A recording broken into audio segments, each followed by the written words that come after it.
let's talk a little bit about Romeo and Juliet because I know you are a big fan and you are knowledgeable about the play.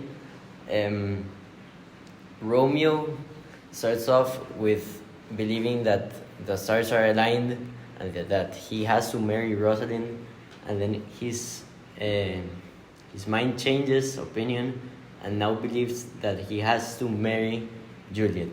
Do you believe that this idea on fate is still seen to this day, and how are examples of it different with love, pressures, etc.?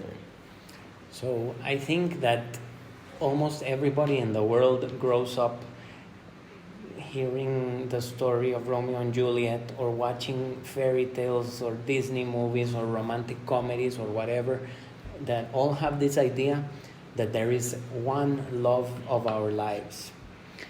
And that has to do with fate, of course. And your example is a great one, because Romeo starts by saying and thinking that he's fated to be with Rosalind. And then one night in the Capulet ball, and now it's Juliet. So it's a good example because it shows that no, there isn't one. We are not fated to be with one person. And sometimes I think that belief can be hurtful, even because then we are so obsessed with the idea that we can only find that one person. But then when things end with that person for whatever reason, we can also fall in love again, right? So yes, I think everybody believes in that somewhere in their heads, but I think we need to be more comfortable with the fact that love changes and love stories evolve, and there is no one fated, beautiful love story. Love and life are more complicated than that.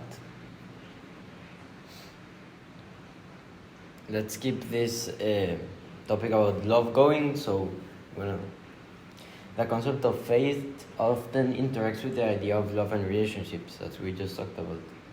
Love has a power to transform our lives, and the question of whether it is a matter of fate or choice, it is open.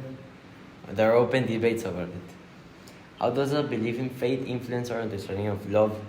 And do we have the ability to choose our partners, or are paths predetermined to intersect with certain individuals?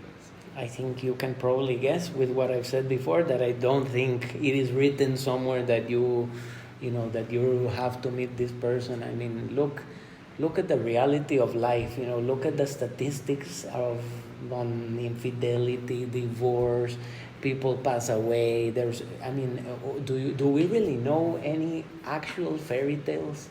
I don't think so.